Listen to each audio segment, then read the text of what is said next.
If you think waiting 9 years is enough to get a worthy sequel, then Rebirth is probably the most painful wake-up call. As soon as the drama marketed as a continuation of Princess Agents aired, audiences didn't really talk about the new content. Instead, they collectively turned back to the past. Keywords like Chu Qiao and Zhao Liying shot straight to the top of Weibo's hot search and trended on Douyin. A rather ironic situation. The sequel is airing, yet what people search for the most is still the original. And honestly, it's not hard to understand why. Back then, Zhao Liying built Chu Qiao into a character that felt incredibly real. Tanned skin, a body covered in scars, every scene radiating raw survival energy. No filters, no over-polished beauty, yet she still carried the aura of a true general living through chaos. From the aesthetics of wounds to her ideals of freedom and liberation, everything came together to create a Chu Qiao who was both powerful and deeply layered. That's why, nearly a decade later, this portrayal is still considered an untouchable icon. Now, looking at Rebirth, the issue isn't just that it failed to surpass the original's massive shadow, it's that it seems to drag itself down. First, the writing and direction. Scenes that should feel tragic and epic end up unintentionally comedic.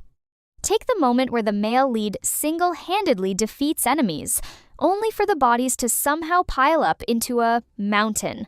Instead of using that moment to heighten emotion, the character climbs on top and poses, turning himself into the most obvious target possible. Rather than tension or tragedy, viewers are left with a sense of absurdity. It doesn't stop there. The cinematography also sparked criticism. Overuse of slow motion and exaggerated angles makes the whole thing feel more like a flashy performance than storytelling. Some even joked that it felt less like a Chinese historical drama and more like an over-the-top Indian-style sequence. When it comes to acting, the gap between generations becomes even more obvious. The new Chu Qiao lacks the presence and emotional depth needed for heavy scenes. The male leads aren't spared either while visually appealing. They don't quite deliver the commanding aura or inner strength that makes audiences believe in their characters. Ironically, the decision to recreate iconic scenes from the original meant to trigger nostalgia backfires. Placed side by side, the differences become painfully clear. Moments that once made audiences cry now feel flat or even awkward. On top of that, the handling of certain sensitive scenes has drawn strong backlash. Instead of subtle storytelling, like the original, the new version leans into more explicit portrayals, making viewers uncomfortable. This reflects not just a stylistic issue, but a deeper problem in storytelling perspective. So, what's the result? Within just a few days of release, the data dropped sharply, and negative feedback flooded platforms like Douyin and Weibo. Some even joked that the show's peak was its first day. A bitter but telling statement.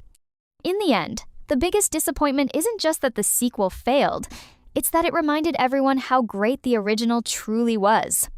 Rebirth may have had a bigger budget, but it lacks the one thing that matters most, the soul of the story.